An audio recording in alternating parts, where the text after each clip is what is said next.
Here's Twellman trying to bring it down the bicycle kick, and that one is in! A spectacular goal! For a lot of PR people in our league that still remain, I was known as the Bull Durham. ESPN would try to do pregame interviews, and they're like, he's going to use every cliche in the world. I hated the media, didn't want to do it.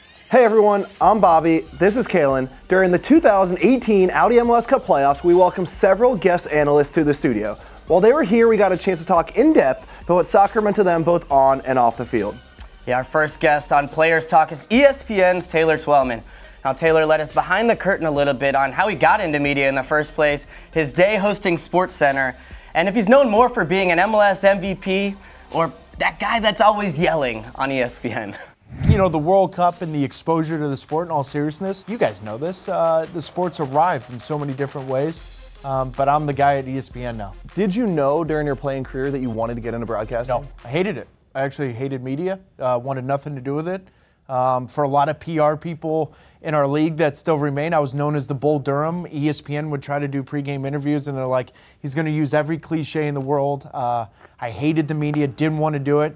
But a good buddy of mine, his name was Tom McNeely, and he was a big part of ESPN Soccer back when I was playing, with Calen was playing. He was like, you need to try it, and I owed him a favor, over 1,000 beers that he bought me in my lifetime. So I said, yeah, I'll give it a try. And afterwards I called him, I said, sorry for the worst game in the history. I had no idea what I was doing. Rob Stone, God love him, because he carried me on this one. And so many times he's carried me. When I literally, the replays kept coming up and I wouldn't talk.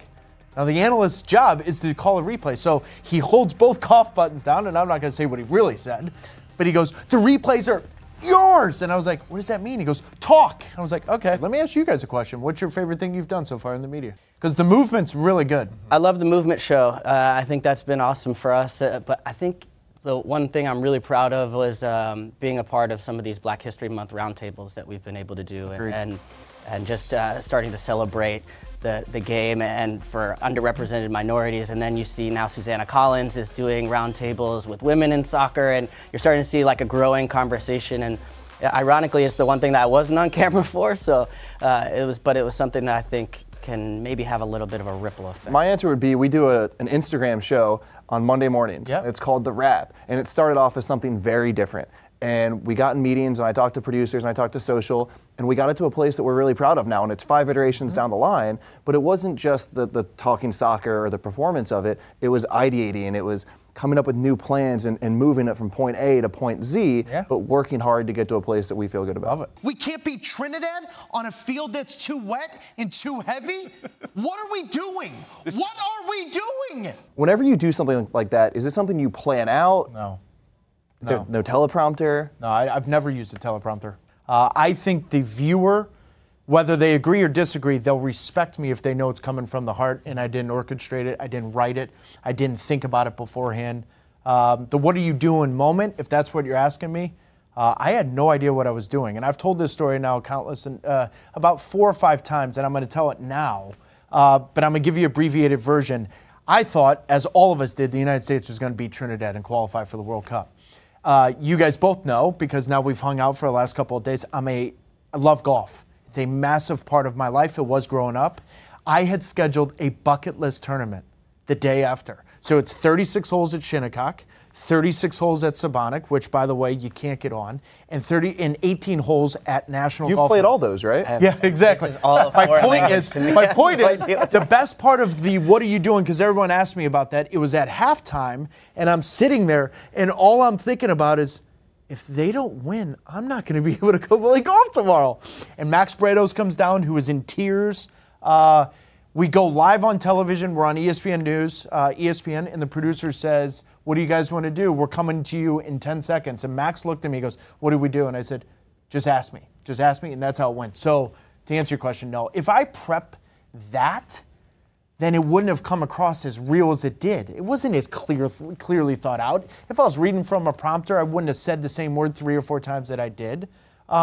Topics will get me engaged, but I don't say anything that I don't believe. That's fact. You still find time to be able to do MLS Rewind. How did this show come about, and why is it important to you? It's honestly a duty of mine. You guys know this better than anyone. We've got to grow the sport. As ex-players in this league, as ex-advocates of this league, whatever we are doing, we owe it to the sport. No individual is greater or bigger than any sport.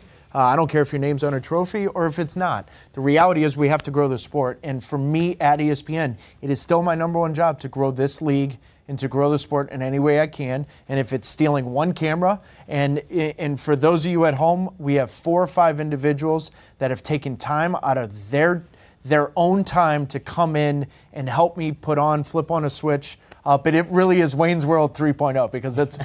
You guys have exponentially more toys than we have in this room. We'll lend you some, Taylor. Yeah, I could actually. Yeah, I would. Lend me a microphone and maybe a guest. I'm sorry, David.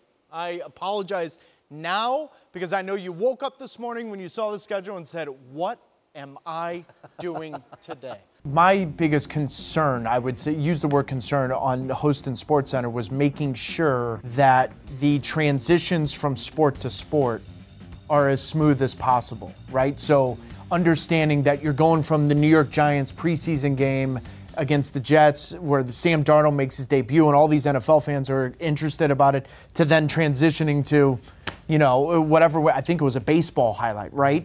And then going from that to Barry Bonds and the Hall of Fame discussion. So that was it, but this has never bothered me, and for anyone that knows me for a long time, the camera's never bothered me, for better or for worse, and sometimes that does get me in trouble, but it's never bothered me. It was more about the, God, for lack of a better word, just the science behind hosting and getting in those transitions. That had my biggest concern that day. But lucky for me, no one else from SportsCenter wanted to host with me other than David Lloyd.